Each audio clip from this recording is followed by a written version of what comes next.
Good morning friends.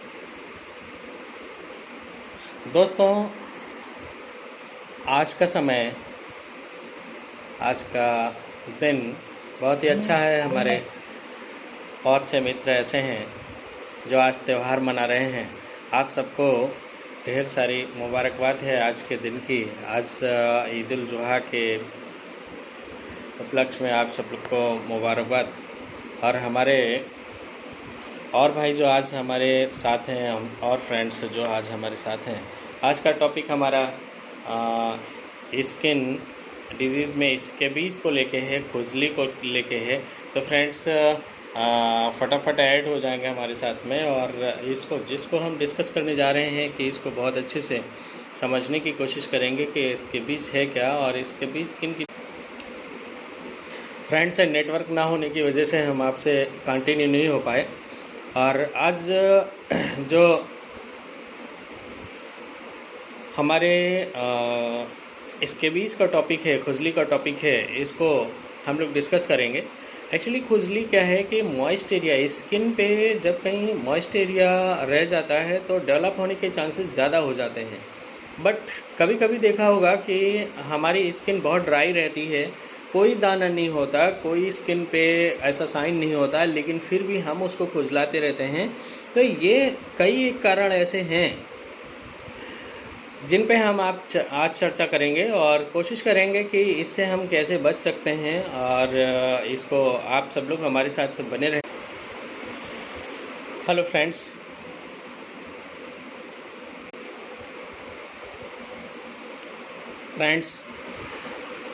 हमारे साथ connect रहने के लिए धन्यवाद। नेटवर्क डिसऑर्डर होने की वजह से मैं आपसे कंटिन्यू रूबरू नहीं हो पाया, कंटिन्यू बात नहीं कर पाया। जैसा कि फ्रेंड्स हमारे साथ कुछ नए कलीग हैं, मैं परिचय दे देता हूं। Doctor R N. कुशवाहा। आज आपके बीच बहुत सारे पीछे वीडियोस हमारे बने हुए हैं। कई एक स्किन डिसऑर्डर के भी हैं, कई एक थायराइड से रिलेटेड हैं, हार्मोनल डिसऑर्डर के भी हैं, हमारे ओबेसिटी पे भी हैं। इस तरह के कई एक वीडियोस हमारे पड़े हुए हैं। बट एक ज्वलन समस्या ये आती है कि स्किन को लेके काफ़ी कुछ लोग परेशान थे और काफ़ी कुछ डिमांड भी आ रही थी कि इस वीडियोस को बनाया जाए। तो फ्रेंड्स, आज हम बात करेंगे कि जो हम स्किन का स्कैबीज एक पार्ट होता है और खुजली जिसको हम कहते हैं, समझते हैं।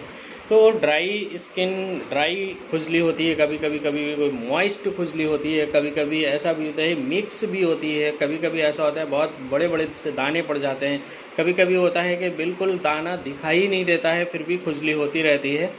कभी कभी तो लोग कहते हैं कि 10 साल हो गया, 20 साल हो गया, 50 साल हो गया, और ये कभी कभी अपने आप चली जाती है और कभी कभी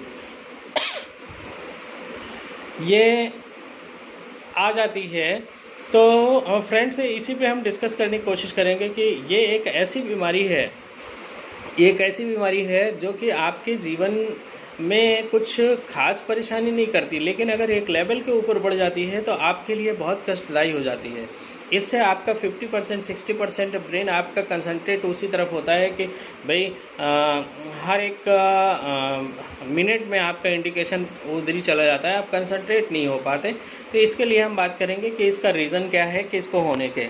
देखिए फ्रेंड्स, पहला रीज़न जो है वो सबसे इम्पॉर्टेंट है कि यदि हम अपने खाने और पीने में बहुत एहतियात बरतेंगे, यदि हमारे बॉडी एक नेचुरल बॉडी है और नेचुरल बॉडी में अननेचुरल चीज़ जाएगी, इसको बहुत अच्छे से समझेंगे। नेचुरल बॉडी में अननेचुरल चीज़ जाएगी, यानी नेचुरल बॉडी है। नेचुरल बॉडी का मतलब ये है कि ये बॉडी नेचर से बनती है और नेचर की चीज़ें ही इसमें अगर जाएंगी तो वो आसानी से पच जाएंगी।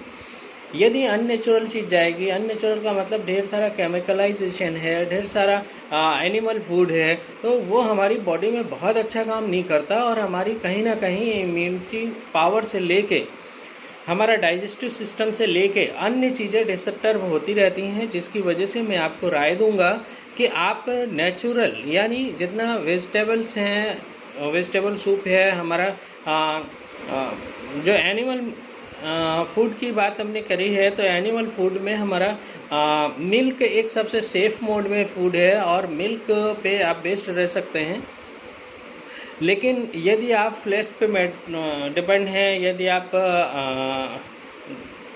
उस मांसाहार पे डिपेंड है, तो कहीं ना कहीं स्किन डिजीज़ को आप पाल लेंगे और उसमें ट्रिगरिंग हो या ना हो।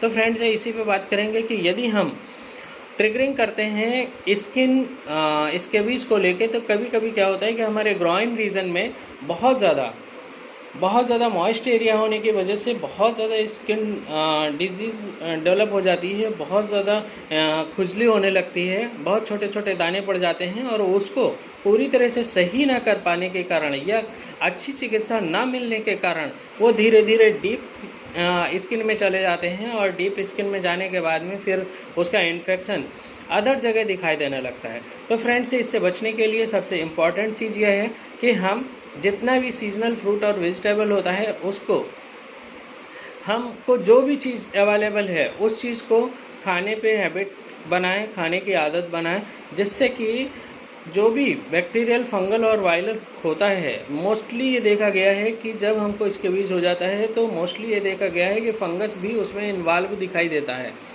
तो इस पे हमारा जैसे नाखून पे वीडियो हमने बनाया था, तो नाखून पे वीडियो टेढ़ा मेढ़ा नाखून हो जाता है, साइड से पकने लगता है, और इसमें बहुत ज़्यादा ईचिंग और खुजली होने लगती है। तो इस तरह की भी चीज़ें देखी जाती हैं। तो इसमें मोस्टली बैक्टीरियल इन्फेक्शन हमने देखा है। तो इन सारी चीज़ों से बचने के लिए हमारे वीडियोस को भी आप देख सकते हैं और उससे लर्न कर सकते हैं अपने आप को। और स्कैबीज़ के पार्ट को यदि आप एक्सटर्नल कोई क्रीम लगाते हैं, एक्सटर्नल कोई लोशन लगाते हैं, तो वो भी एक केमिकल होता है। तो इसकी नौबत नहीं आए, आपके पास नेचर पे बहुत सारी चीज़ें हैं जिसको आप अपना के और इससे बाहर आ सकते हैं। तो सबसे पहला पॉइंट ये आता है कि आप इस स्किन डिजीज़ से यदि इनिशियल इन्फेक्ट हो रहे हैं, यानी 2-4 साल 5 साल पहले अगर इन्फेक्ट हुए हैं, तो अभी तक तो बहुत सारी मेडिसिन ऐसी केमिकल ऐसा जो एक्सटर्नल आप लगा और खा चुके होंगे। तो जो लोग इनिशियल अभी शुरुआत हो रही है जिन लोगों को, उन लोगों से ये गुजारिश है कि आपके चारों तरफ आपने देखा होगा नीम का पेड़ होता है, नीम में छोटा छोटा फल लगा होता है। तो छोटे छोटे फल को अगर आप कलेक्ट कर लेते हैं और उसको बहुत अच्छे से डिज़ोल्व कर लेते हैं, कूट लेते हैं, और उससे हम एक औषधि नुमा रूप दे देते हैं, या उसकी पत्ती को उबाल लेते हैं, उससे हम नहाते हैं। तो ये हमारे नेचर ने बहुत सारे ऐसे प्लांट और पौधे दिए हैं, ऐसे बहुत सारे पेड़ दिए हैं जिसको अपना के, जिसके पत्ती, छाल और फल को अपना के हम इन चीज़ों से बाहर आ सकते हैं। इनको खाने के लिए भी काफ़ी जगहों पे लिखा गया है, और इनको लगाने के लिए भी काफ़ी जगहों पे लिखा गया है। तो एक मात्र एग्जाम्पल हमने दिया है, ऐसे न जाने सैकड़ों पेड़ हमारे चारों तरफ अवेलेबल हैं। तो इसमें यदि हम जाते हैं तो हम एक्स्ट्रा जो केमिकल बाहर से हम अपनी बॉडी के अंदर डालते हैं उससे हम बच जाएंगे। दूसरी बात, बहुत इम्पॉर्टेंट बात कहेंगे कि इसमें कभी कभी ऐसा भी होता है कि छोटे छोटे दाने इन्वॉल्व होने लगते हैं, दाने फूटने लगते हैं, पकने लगते हैं। पकने के बाद में फिर कोई एक्सटर्नल मेडिसिन हम लेते हैं, 8-10 दिन 15 दिन के लिए वो गायब हो जाते हैं। तो फ्रेंड्स मैं आपको बता देना चाह रहा हूँ कि वो सिर्फ पैलिएट होते हैं, मतलब कुछ टाइम के लिए वो आपकी बॉडी में इंटरनल चले जाते हैं, लेकिन वो बीमारी से आप बाहर नहीं आते। तो हमारी होम्योपैथी में बहुत सी मेडिसिन ऐसी हैं जो डीप रेमेडी हैं, जो कि अंदर से निकाल के बीमारी को बाहर फेंक सकते हैं। तो इसलिए जो भी आपके आसपास चिकित्सक, होम्योपैथी चिकित्सक, आयुर्वेद के चिकित्सक हों, उनसे मिल के आप बहुत अच्छे से इसके बारे में डिस्कस करें। कभी कभी क्या होता है कि इसी के केसेस देखते देखते कुछ ऐसी बीमारियां होती हैं जिसको हम स्टडी का रूम देते हैं।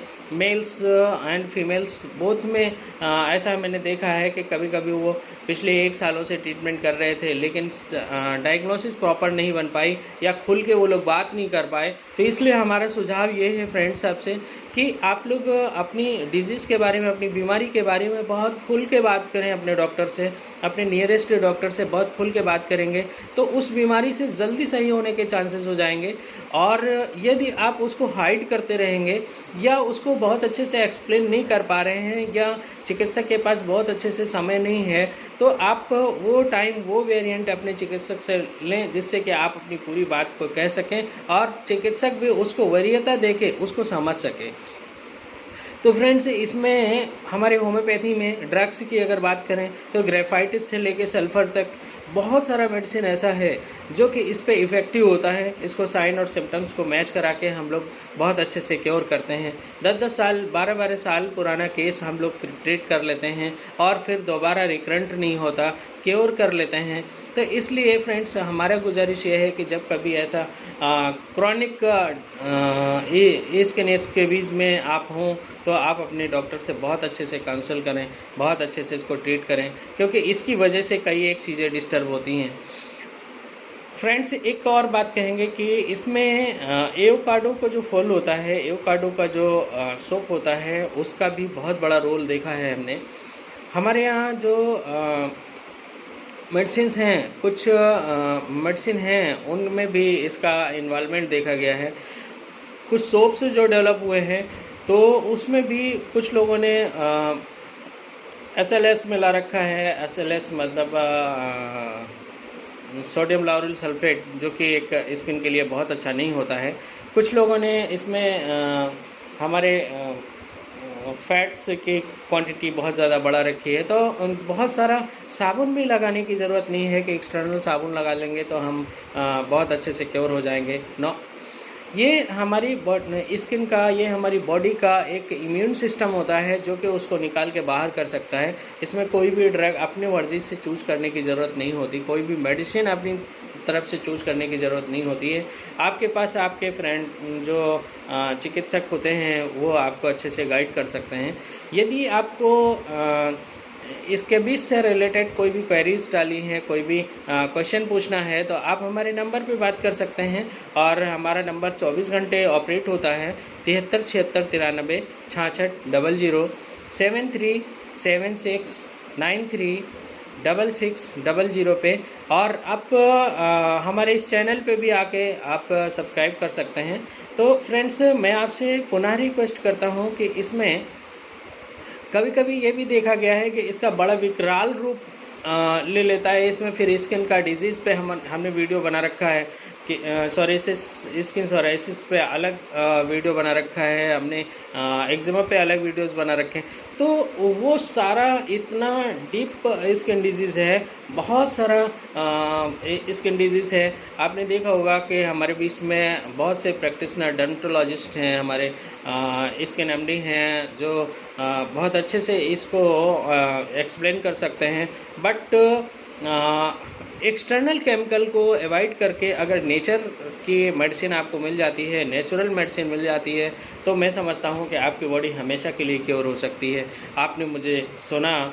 शुभ प्रभात, सत श्री अकाल, गुड मॉर्निंग, और आज का दिन आपको शुभ हो। इसी के साथ नमस्कार।